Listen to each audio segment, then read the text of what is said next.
मध्य प्रदेश में रजक समाज जो 53 जिले हैं मध्य प्रदेश में, 3 जिले में रजक समाज एससी में आती है, बाकी जिलों में ओबीसी में आती है। आज मध्य प्रदेश की टीम भारत की राजधानी अंबेडकर भवन में विश्व रजक महासंघ का राष्ट्रीय 2 दिवस अधिवेशन पधारे। उसमें हमारे राष्ट्रीय अध्यक्ष माननीय चिंतामणि सर जी और हमारी पूरी राष्ट्रीय बैठक में मध्य प्रदेश में रजक समाज के करीब 11 प्रांतों में हम ओबीसी में आते हैं। हमने अपने मध्य प्रदेश की बात रखी और हमारे राष्ट्रीय चेयरमैन साहब को हमने ये निवेदन कहा कि मध्य प्रदेश की समस्या एक बड़ी जटिल समस्या है और इस समस्या से रजक समाज कुछ समझ में नहीं आता। मध्य प्रदेश के अंदर बेटा ओबीसी में, पिता ओबीसी में, बेटा एससी में, बेटा एससी में, पिता ओबीसी में, यानी समस्या होती है। जाति प्रमाण पत्र से लेकर पढ़ाई से लेकर शिक्षा तक हमारे बच्चों को बहुत पीड़ा है, बहुत तकलीफ है। उस तकलीफ को आज हम राष्ट्रीय बैठक में हमने रखी मध्य प्रदेश की, और आगे हम संगठन के माध्यम से सरकार के सामने ये बात। शिवराज सिंह चौहान में कितना आप लोगों को फायदा हुआ? शिवराज सिंह सरकार ने हमारा अभी कोई फायदा नहीं किया। हमने 2013 में माननीय मुख्यमंत्री जी को बुलाया था।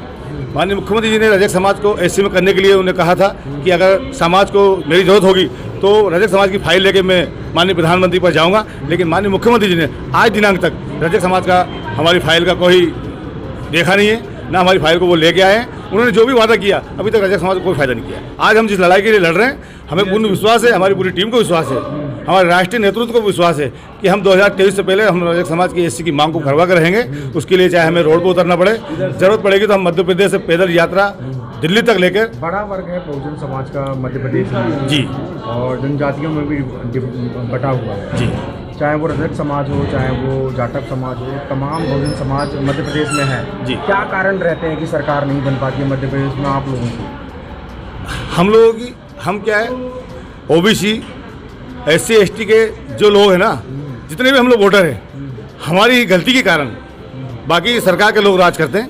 हम लोग अगर एक ओबीसी का आदमी को टिकट मिलती है और वो विधायक का चुनाव लड़ता है, हमारे ओबीसी को वोट नहीं देते। हमें ये समझना होगा कि ये आज हमारा भाई एससी का खड़ा हुआ है या ओबीसी से खड़ा हुआ है। हम सबको मिलकर उसे ये देखना होगा कि ये हमारी ओबीसी का नेतृत्व कर रहा है या विधायक चुनाव लड़ रहा है, हम इसको वोट करें। सभी एससी एसटी के लोगों को उसका पूरी तरह से वोटिंग करना चाहिए। जमीनी स्तर पे क्या देखते हैं आप? जमीनी स्तर पे कितना मजबूत है मध्य प्रदेश में?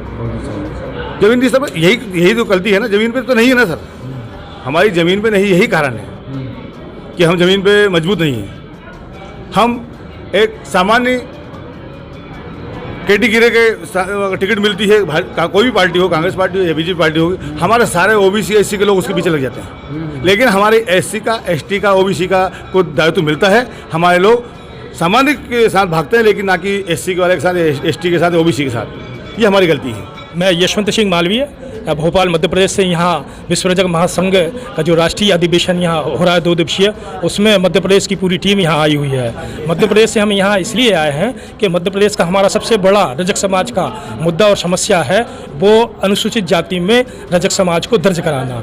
क्योंकि अभी हमने देखा है कि मध्य प्रदेश में शिवराज सरकार ने धनक समाज को एससी में लाए हैं। आज रजक समाज जाग गया है। आदरणीय कैलाश नहार के नेतृत्व में रजक समाज मध्य प्रदेश में प्रत्येक जिले में ये बैठकें ले रहे हैं और ये रजक समाज को जागृत कर रहे हैं कि जो सरकार रजक समाज की सुनेगा हम उसको ही ध्यान देंगे, उसको ही वोटिंग करेंगे। निश्चित तौर पे हमें ये विश्वास है कि मध्य प्रदेश के शिवराज सिंह सरकार बहुत सहृदय है और वो सहानुभूतिपूर्वक रजक समाज को ध्यान में रखते हुए उसको भी एससी की कैटेगरी में देंगे, जिससे रजक समाज के बच्चे आरक्षण का लाभ ले सके, एससी के दर्जे का लाभ ले सके। कई सैकड़ों साल पुरानी बात है और रजक समाज की बड़ी दुखी हालत है मध्य प्रदेश में। और मैं समझता हूँ कि इस बिगड़ी बात को बनाने के लिए रजक समाज एक बहुत अद्भुत पहल करने जा रहा है और वो पहल होगी विश्व रजक महासंघ के द्वारा, जो आज हमारे चेयरमैन भाई कैलाश नहार जी हैं, ये टीम का नेतृत्व करेंगे। और मैं समझता हूँ इनके नेतृत्व में जो रजक महासंघ जो आज एससी का दर्जा प्राप्त करने के लिए रजक समाज को ये लाभ देने जाएगा, तो वो सिर्फ कैलाश नहार के नेतृत्व में काम करेंगे और सभी टीम के साथ ये हमें विश्वास है कि हम सरकार इतना आधुनिकीकरण पे इतना बात नहीं करती है। अगर लॉन्ड्री वाला है तो कोई दूसरी जाति वाला है, अगर हम पैतृक पेशे को भी देखें तो आज वो करोड़ों अरबों का टर्नओवर कर रहे हैं, लेकिन आप लोगों के हाल वही हैं, वही पुराने घाट हैं, वही सारी पुरानी चीज़ें हैं, उनका आधुनिकीकरण नहीं हो रहा है, सरकार फंड नहीं दे रही है उसके लिए। क्या कहना चाहिए, तमाम जो चीज़ें आप लोगों के साथ हो रही हैं, देखिए किस तरीके का लोन आप लोगों को नहीं मिल रहा है इसमें? जी, ये हमारा पैतृक अधिकार है और धंधा है, पेशा है, और मैं समझता हूँ कि सरकार हमारा अधिग्रहण नहीं कर रही है। हमने मांग भी रखी थी, हमने कैलाश नाथ जी के नेतृत्व में एक 2013 में सीएम का एक महापंचायत बुलाया था, जिसमें उन्होंने वादा भी किया था कि हम रजक समाज का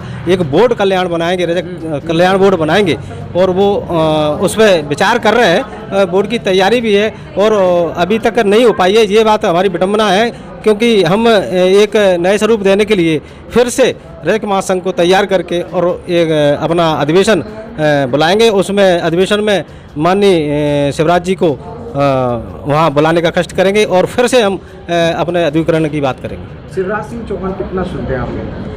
वैसे तो बेसिकली रजक समाज के बात को पूरी सुनते हैं, लेकिन अमल में कितना करते हैं ये बात सोचने विचारनी है। कितना अभी तक कोई मांगे मानी आपने?